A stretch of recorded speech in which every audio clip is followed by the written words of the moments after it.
Most of us know that our motive is to make money, but we never straight up stand in that truth and market like it. We try to do a bunch of indirect things that's too ambiguous, too wordy, we overthink it, and we don't realize that in our minds, our own block from getting the sale is the fact that we didn't actually sell. So you know you wanted to sell, you know you wanted the money, but you beating around the bush. It's like the person who'll call you, hey, what you doing? Nothing, chilling, what's going on? Yeah, just checking in on you. Know you called them to ask them for a ride tomorrow. Just ask for the ride, bro. Don't try to pretend like how your mama doing, how your daddy doing. Bro, what do you want? What do you want? Go home, Roger. 𝗕𝗲𝗰𝗁𝗁𝗁𝗁. My man was willing to change his genetic makeup and become 𝗕𝗲𝗏𝗏𝗱. Or his lady Laura. It is okay to create content that specifically tells people, this is what I created, this is why I created it, this is why I'm charging this much. Price must be anchored in perceived value. Meaning, you can't raise the price without increasing the perceived value. What if 𝗕𝗲𝗃𝗁𝗃 took no for an answer? He wouldn't have it. Lady Laura. I believe that some of us don't realize the same way that companies get us to buy, we can get someone else to buy. Your offer is the promise that you make to a person in exchange for their money. If you're watching this video, you're about to make a whole lot of money. Welcome back to Monetize with Marcus. I'm your host, Marcus 𝗲𝗏𝗏. You know my goal of every episode is to take the questions that you're asking Google, ChatGPT, and YouTube and to answer them in video form without having to search all over the internet. You can come right here and get your questions answered. And once you've got the answer to your question, I got to show you how to turn that idea into online income. Well, today we've got to answer a very specific question: why you're not getting sales. I mean, it's a hard question to face, right? So let me first ask, what do you do when you're not getting sales? Do you say, hey, I'm taking a day off? Do you scrap the product? Do you go and start scrolling? Do you go and start looking at other people's stuff and you're trying to figure out like, yo, what are they doing that I'm not doing? Now, if we're being honest, let me just kick it with you because you know I'm your cousin on the internet, right? We cousins. So here's what you got to know. I got to be honest, and you got to be honest.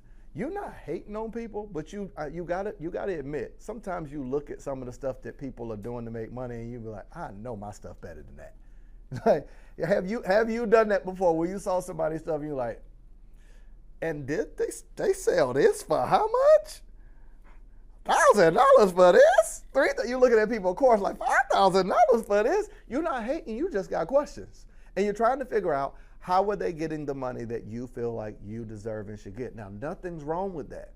I don't want you to feel like it's wrong to ask those questions, because I believe that's the foundation of you being able to see what are people doing in the market and being able to make adjustments. So I want to break down 3 things you're doing of why you're probably not getting sales so you can make those adjustments and start having people tap in their pocket like, baby, where my credit card? Where my credit card? All right. So number 1 reason why you're probably not getting sales, we just got to keep it all the way real. Most of us know that our motive is to make money, but we never straight up stand in that truth and market like it. We try to do a bunch of indirect things that's too ambiguous, too wordy, we overthink it, and we don't realize that in our minds, our own block from getting the sale is the fact that we didn't actually sell. So you know you wanted to sell, you know you wanted the money, but you beating around the bush. It's like the person who'll call you, hey, what you doing? Nothing, chilling, what's going on? Yeah, just checking in on you. Know you called them to ask them for a ride tomorrow. Like, just ask for the ride, bro. Don't try to pretend like how your mama doing, how your daddy doing. Bro, what do you want? What do you want? Go home, Roger. Sometimes when we show up online, it is okay to straight up have a conversation with people and talk about, I created this specific thing for you to be able to help you do this specific thing, to be able to help you in a faster, easier, more effective way do it. I'm going to price it at a price that allows me the opportunity to give you my undivided attention, help you, and serve you. That's a clear offer. It tells the person what your motive is and why you created the product. It is okay to create content that specifically tells people, this is what I created, this is why I created it, this is why I'm charging this much. Why does Marcus 𝗲𝗏𝗏𝗏 charge high ticket? Because I want the ability to answer every question my clients ask without saying they ain't pay me enough for that. I know me. If you give me $100 and you keep asking me questions, I'm going to at some point feel like you're taking advantage of me. So I got to make sure that you feel supported, you feel served, but I don't feel taken advantage of. See, that's a clear motive. Can you see already that's probably a mistake you're making? You're charging too little with the intention of not giving them everything. So the person you feel like they didn't pay enough, but the person says, I paid you what you asked me. You asked for 100, I gave you 100. You can't choose now to give me less because you realize it's costing you more time and more effort. Increase the price, don't lower the service. Because now you ruin the relationship you can have with a customer, and you didn't make enough money to give them your undivided attention. Because if you undercharge based on that, guess what ends up happening? Soon as the person pays you, you're off to go try to find a new customer, and you don't have enough time to even serve the one that just paid you. You don't have time to sit with it and say, I want to improve my process. I want to add more layers. I want to film videos to add to a portal for people that already paid me. You can't do that unless you're making money. So when your motives are pure, you realize me making money is the best thing that I can do for my previous clients. Why? Because I don't have to be in a rush to find new people. I can serve the ones that I have. I can improve my process. I can make time to train my team so they can better support. We just shifted whole new softwares and everything, which is a tough thing to do because you got to not only research, find the process, find the software. Me as the leader have to sit and learn it, then train the team. Now you lose valuable productivity time that your team could be working because they got to be spending time training on the new software. So that means 2-3 days, they can't respond or do any other things you pay them for. They're just learning a new thing. Well, Marcus, why do it? To better support the people you currently have.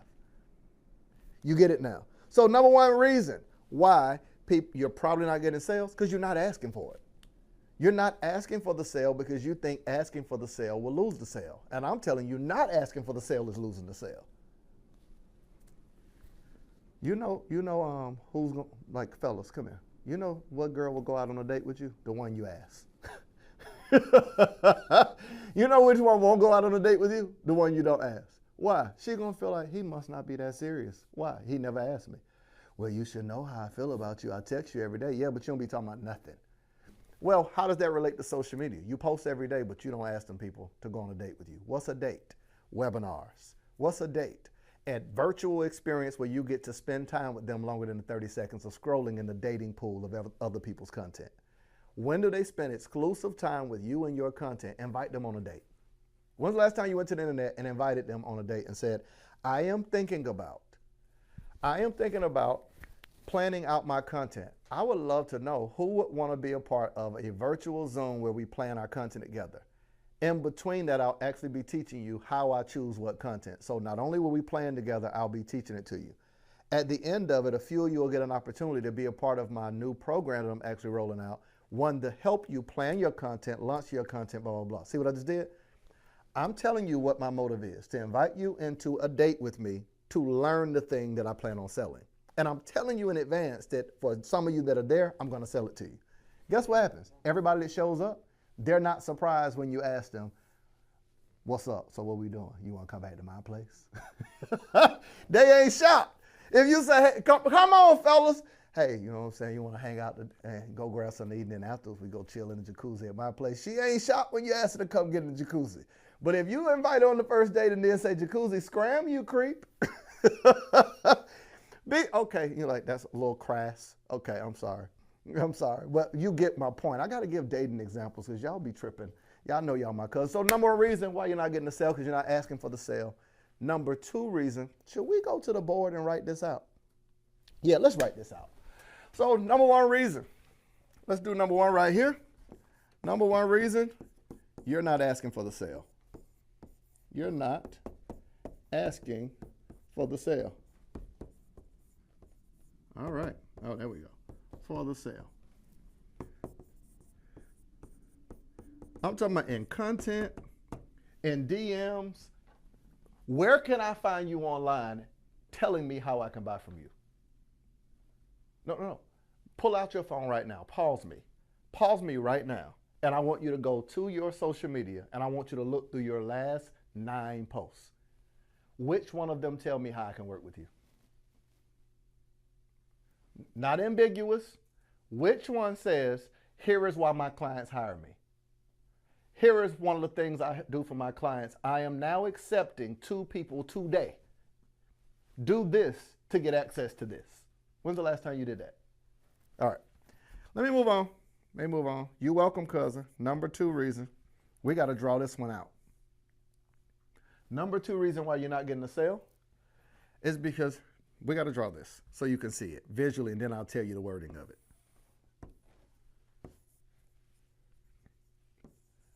Wrong offer for your audience. Wrong offer for your audience. So let me stand here and explain what I mean. Every person, now let's just say everybody that is on this spectrum are people that are aligned with the thing you sell. That's why it's in one straight line. These are the people that are aligned with the thing that you're selling. Makes sense? So this is you. At certain parts of your journey, let's just say this is you, right? So this is like, yo, I'm aligned spiritually, mentally, emotionally, financially. What is that alignment? However, every person that is on this line has different questions and different money they're willing to spend to have that question answered.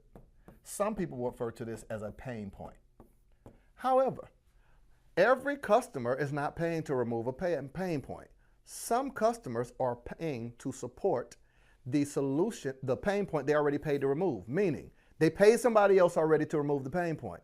What do you have to offer for a person that's removed their pain point and they're experiencing success and just need a new strategy or a system to support it?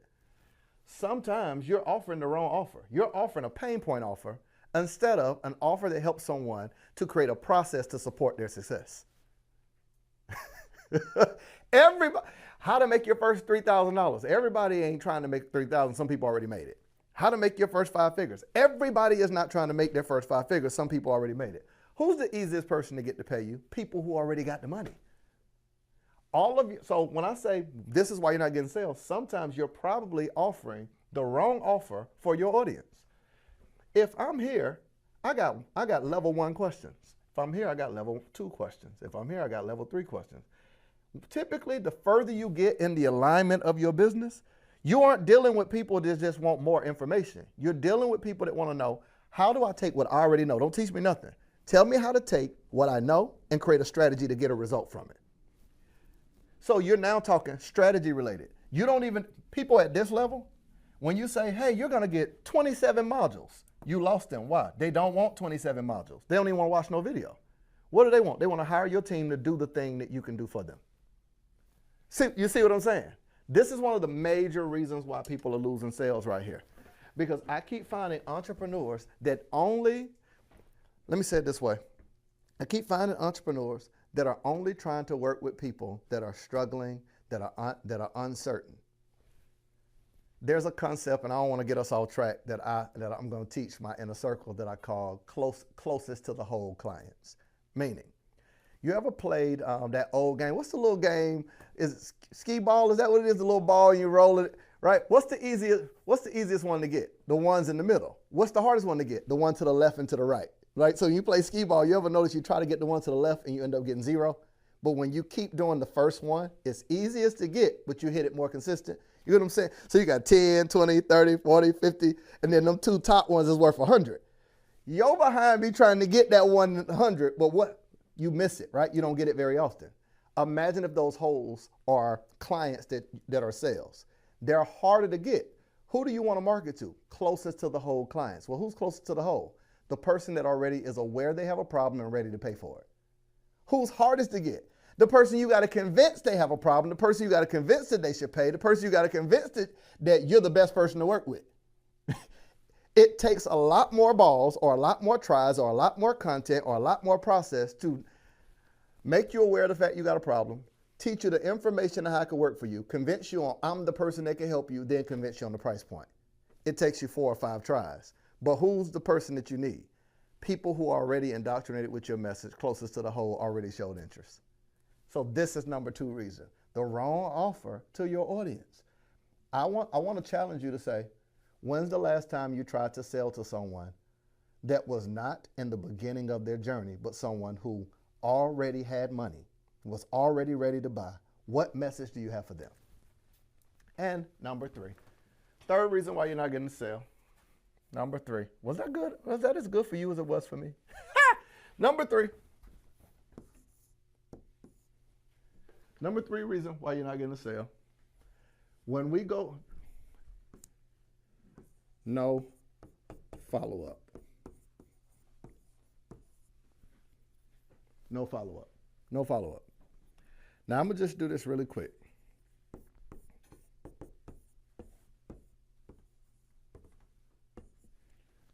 Family, you will not hear yes every time you ask someone to buy something.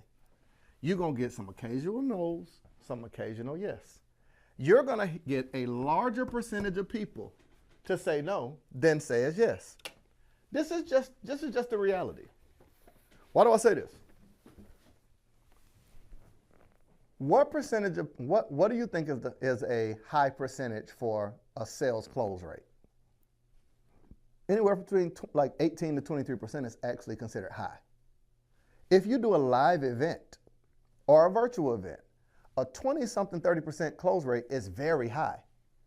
If you send out an email, a 10 to 20% close rate is very high. That means majority of the time, 80% of people say no. If you don't have a follow-up sequence, you have lost the sale. Why? Because your goal is not to just focus on those who said yes. Your goal is to have a follow-up for the 80% that said no.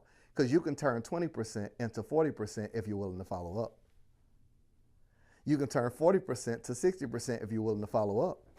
I'm willing to do an event where only 10% say yes and say for the next 90 days, I'm working on converting 90%.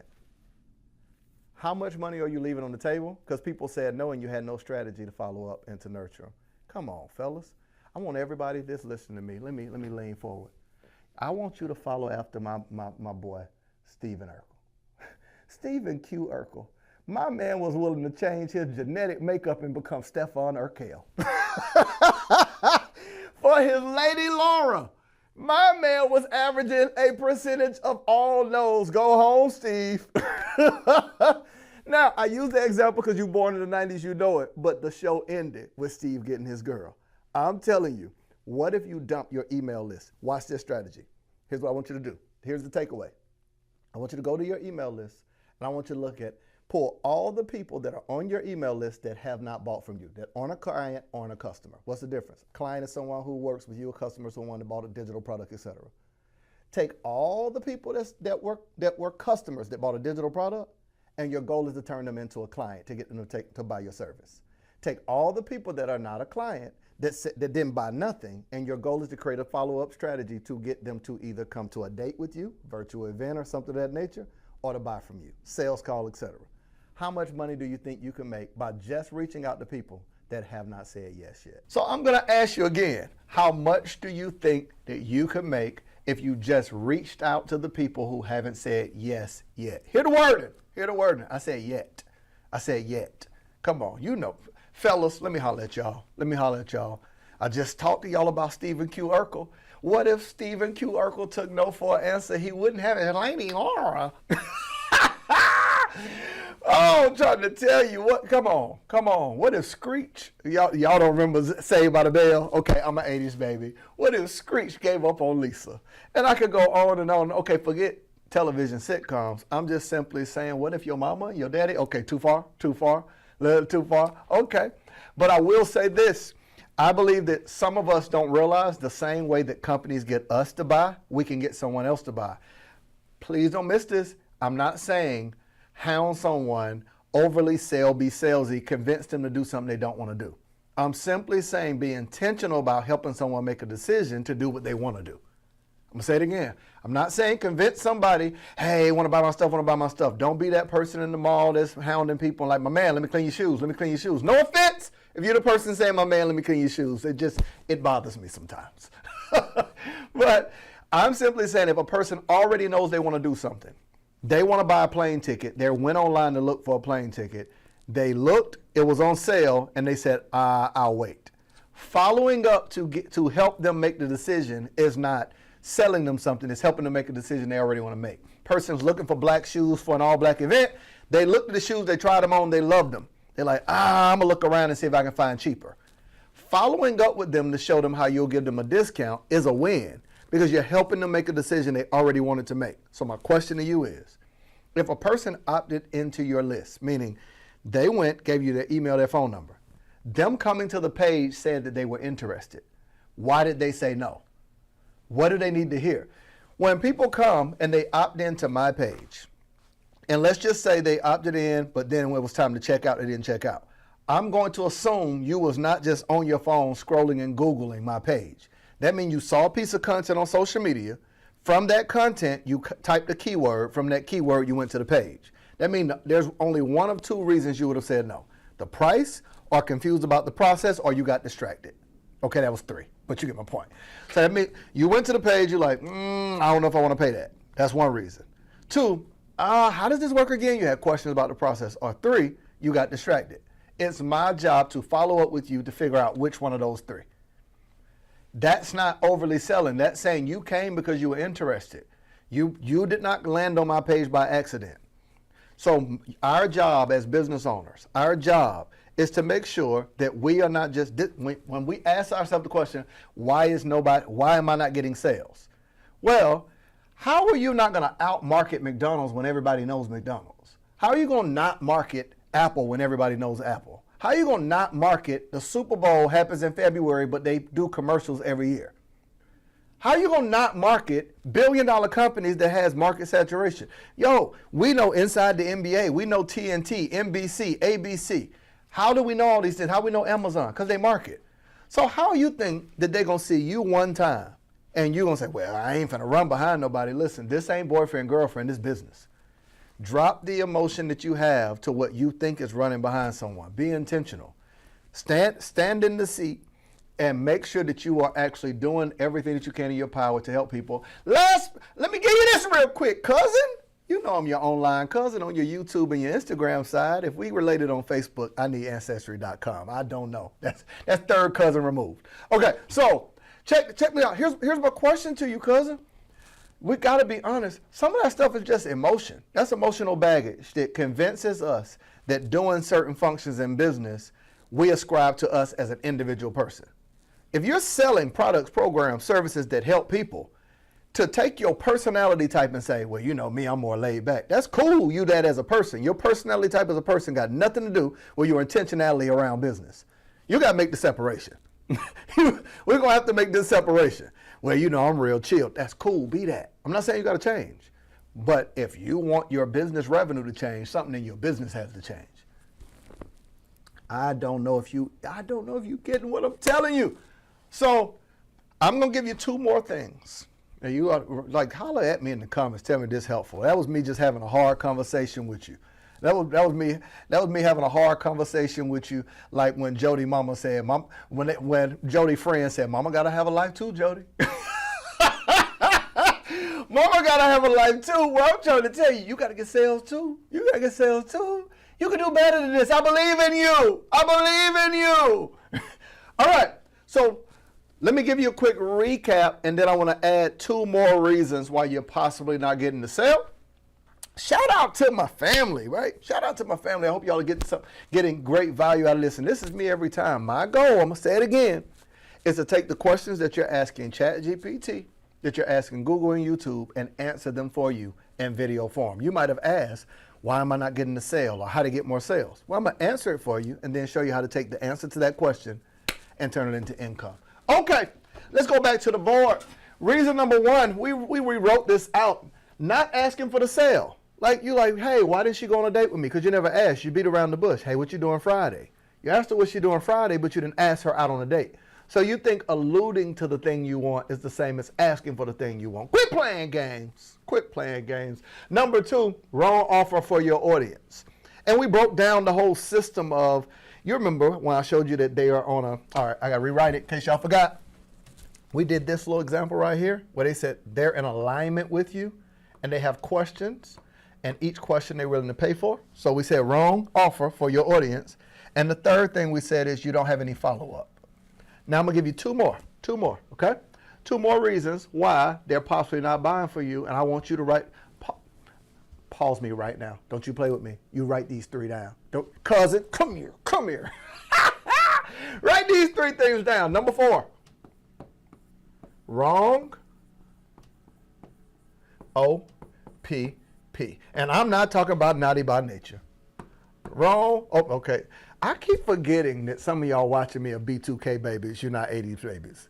You didn't grow up on New Jack City. You didn't come up in the 80s, baby. I'm talking where you don't even remember TGIF. You think it's a restaurant. You don't know it used to be. Y'all come on. You don't even know what TGIF was. Okay. Thank God it's Friday with Family Matters and all that stuff. You don't remember Monday nights when Blossom and Fresh Prince came? See, you don't know what a living color is. You like, what's that? I ain't got nothing for you, B2K babies. You don't know nothing at all but Moesha.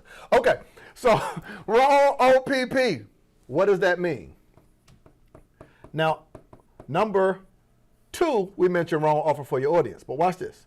Wrong OPP is wrong offer, price, and positioning.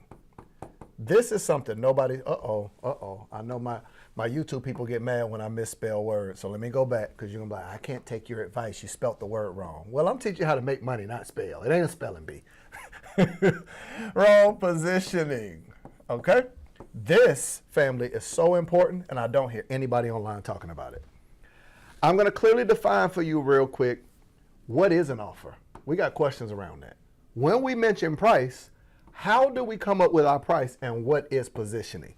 This, if I do nothing but answer this for you, this is going to answer the question for how to get better with sales. Like, why am I not making sales? If we haven't thought through this, this is the reason, okay?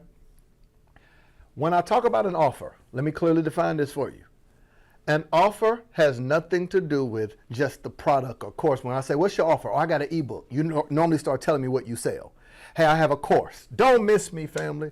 But I say, what's your offer? And you say, I have a mentorship. I have a program. I have a course. I have a VIP day. That's not technically your offer. Your offer is the promise that you make to a person in exchange for their money. That's not the thing you're selling to them. I'm talking about the promised outcome. So if I say, hey, I charge $200 for a fitness session, the offer is not $200 for a fitness session. The offer is what I provide in the fitness session that gets you a result. So I'm not selling $200 for a fitness session. I'm selling a fitness session that gets you results, as well as a meal plan, like all the things that encompass the result you came to me for. Meaning you said, I want to get in shape. So all the elements of getting in shape is the offer, not the $200 for a session. You get it now. If you say, I'm selling an ebook that teaches you how to save money to buy your dream home, right? Some could call that offer. Okay, best example I can use is a cell phone. So the cell phone isn't the offer. The cell phone is a product. The cell phone becomes an offer when I talk about, I have 4 different companies I'm running from this one device in my Slack channel. I've got Rain Media. I've got Entrepreneur Staffing Solutions. I got Marcus 𝗲𝗏 Consulting. I got Win the Day Marketing Group. From one device, I can run 4 companies. That's a part of the offer of the phone. I can film content to get me new leads. I can upload to YouTube. I can edit. I can text my family. I can call. I can FaceTime. I can Zoom. I can write notes. I can listen to Audible. All the things I mentioned is the offer. The phone is the product. Most people, the reason you're not getting the sale is because you're selling products. You're not selling an offer. Get me out of here. Get me out of here. You're not selling an offer. Because when you sell products, you're now in competition with everybody else selling the same product. There is no separation. If we sell steak, well, there's other people that sell steak. But if I sell an offer, something that is more comprehensive, now I can change the game. That's what I'm trying to get you to realize, family. Wrong OPP, wrong offer. So what is the promise that you make in exchange for people's money? The end result, let's go deeper with this. You ready? Hold your breath. Intrinsic value, extrinsic value, internal motivation, external motivation. What is internal motivation? What do they want to feel? External motivation, what do they want other people to see, or what do they want to be the visible proof of it? Everything that I feel, people can't see. And there's certain things in an offer. I'm trying to tell you, when you start getting certain products, like y'all remember back in the day, people used to tuck their shirt in so you could see their Gucci belt. That's external motivation, not internal. It wasn't enough for me to know I have it. You get it now. Okay. So wrong OPP, you got it? An offer is not the product, the course, the ebook, the service. The offer is the promise that you make in exchange for people's money. It's what they get when they buy it. And it's the reason that they buy. Second is the price. We working on this board. All right, let's sit down for a second. Y'all got me. I'm tired, my body weary. Okay. So when we talk about price, we talked about the offer. When we talk about price, what are we looking for with price? I'm trying to take this. I like what I feel. I'm enjoying this. Is it as good for you as it is for me? Let me stop joking. All right, here's how price works. Y'all excuse me, I'm eating this ice. I told y'all we cousins, okay? All right. So when we start talking about price, the biggest mistake I saw happen was during the pandemic. I saw the whole versus battle when Jadakiss went crazy on stage and he was in there freestyling. I kick bars. You know how I go when the New York rappers live. You word the mother be. No offense from New York. I'm from Florida. That was my accent, okay? But Fat Joe came on the next day and said, yesterday's price is not today's price. And all of the internet said, oh yeah, that's right. I'm raising my rates and I'm adding tax. That's not how you raise your prices, family. That's how you charge more. That's not how you raise your price. When I say wrong OPP, I'm talking about, first we talk the offer, the promise you make in exchange for people money. Second, we talk price. Price must be anchored in perceived value, meaning you can't raise the price without increasing the perceived value. You can't take, I'm going to use an example, right? Because Hondas and Nissans and all of them have gotten really, really, really, really good in terms of how they make their vehicles now. They look amazing. But here's my example. You can't just go on the lot to a Honda dealership and they say, you know what? Fat Joe was right. Yesterday's price is not today's price. We're going to make our vehicle the same amount as Bentley. We know our worth. This is what people were doing on the internet. People who were selling $100 products were like, I know my worth. So they thought that they can change price without changing perceived value in the market. Is this not good? Is this not teaching you something? You cannot change price without changing your marketing, your messaging, your perceived value, and the actual value to the customer. So Honda can't go in the dealership and say, hey y'all, our new competition is not going to be Nissan. It's not going to be Hyundai. We're going to compete with Bentley. How, Honda? How? How are you going to do that? All you did was increase the price. You didn't increase the value. I don't feel like I'm getting a Bentley because I paid Bentley price for a Honda. What would I feel? Like I got cheated. People will feel cheated when you just increase the price without increasing the value. So price is not determined by price because people don't buy price, they buy value. Family. Gucci's not the only person to make belts. Louis is not the only person to make belt. But price is predicated by value.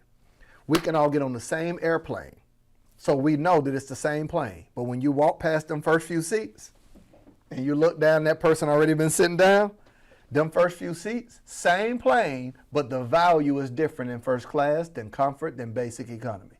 But we all on the same plane, we all arriving on the same destination.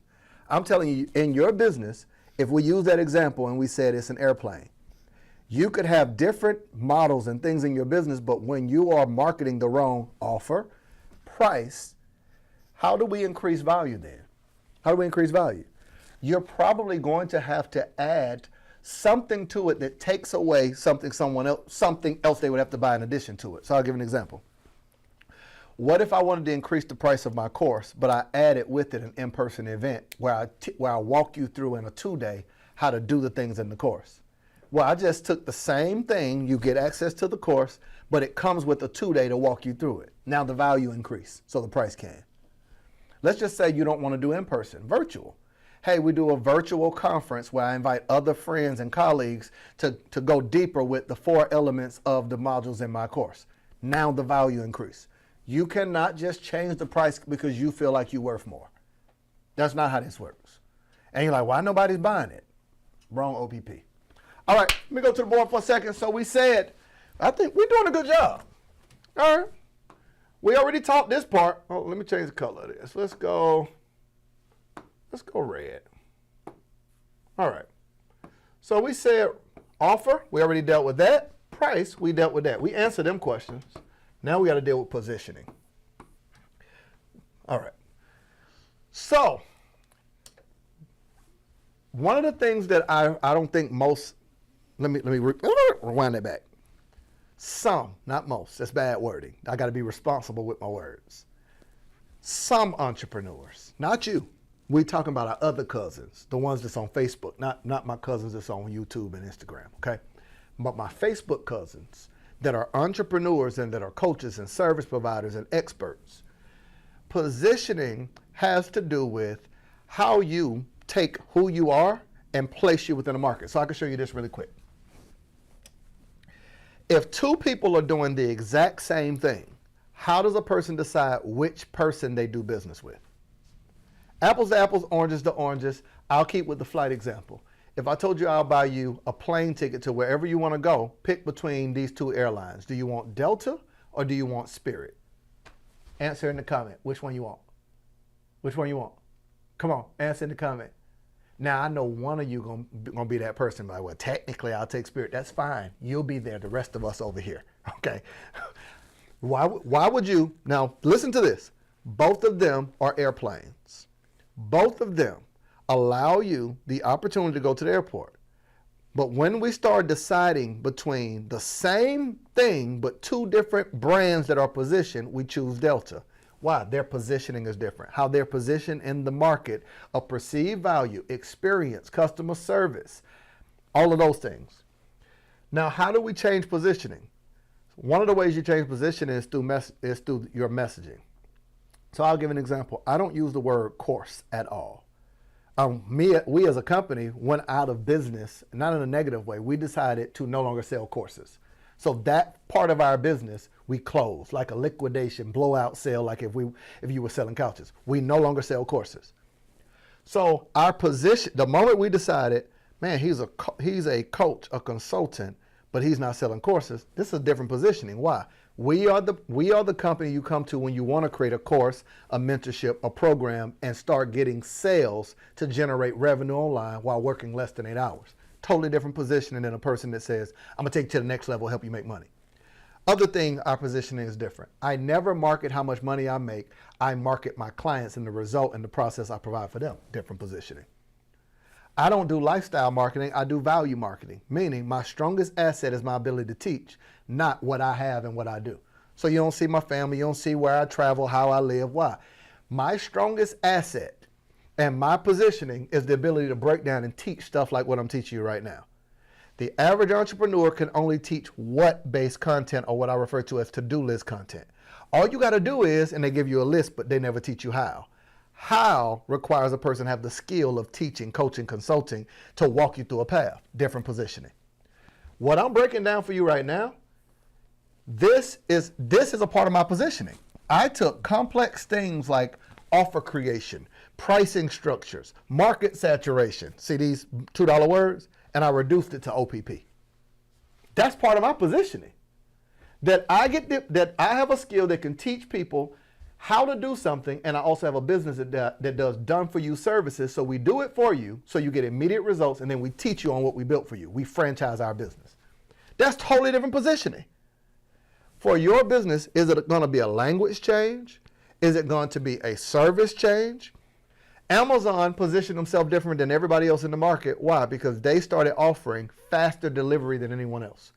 Then they added with their customer service, anything that you're dissatisfied with, you know that you can immediately file a complaint, then receive it, and you get your money right away. That changes their positioning. Right now for your business, what could you add? What could you add? What can you change in terms of message, customer service, marketing, pricing? Even pricing changes your position. Whether you're going to be a premium brand or down the line, that changes your position. Cool? All right. And number 5, we almost done. Uh-oh, let me go back to my black. Let me get that. Here we go. Number 5.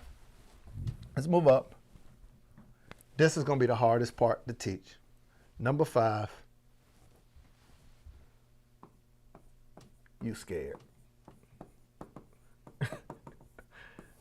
Let me add a different word. You nervous. Let me add another one. You're uncomfortable. Why add 3? Pick which one works for you. You're going to be like, I'm not scared. Cool. You nervous. I'm not nervous. Okay, you're uncomfortable. Whatever word resonates more with you. Now, what do I mean scared, nervous, uncomfortable? When you go into, okay, here's the example. Here we go. Okay, so growing up, who remembers this? Hey, go in there and ask mama if we can go to the park. Go in there and ask mama to drop us off at the skating rink. No, you ask her. You ask better. That nervousness where you're afraid to ask your mama, can you do something? Your daddy, can you do something? Shows up. Although you're an adult, the kid still lives in you. So now you're like, go out there and ask them folks where they buy my product. You scared, you nervous, you uncomfortable. You're uncomfortable because guess what you say? You identify and say, well, I'm just not salesy. So now you have a negative idea in your head for people who have the confidence to ask for the sale. But you want it. You call them salesy. You know, yeah, I ain't like one of them. So you separated yourself. When you say you're not like one of them, one of who? Businesses who make money? As long as you frame in your head a negative connotation surrounding providing something that helps people and allowing them to pay you for it, that's what a sale is. Oh my God, I'm so thirsty. Hey, I have water. How much is it? $2. That's not salesy. That's providing something for people who want it. So you're not like one of who? Them people who provide a service or something for people who want it and need it? Are you scared? Are you nervous? Are you uncomfortable? Here's my message to you and I'm out. If the first time you hear yes comes from your client, you won't have the confidence you need to stand in your superpower and offer your solution to people. Back that up, Marcus. When is the first time you should hear yes? Internally, that you should have already felt like, I'm going to hear yes within yourself. So when a person says yes, they should echo what you already believe and what you already heard. It shouldn't be the first time. They should affirm what you already know. They shouldn't surprise you. I'm not surprised when people say yes. That's my expectation when I created it.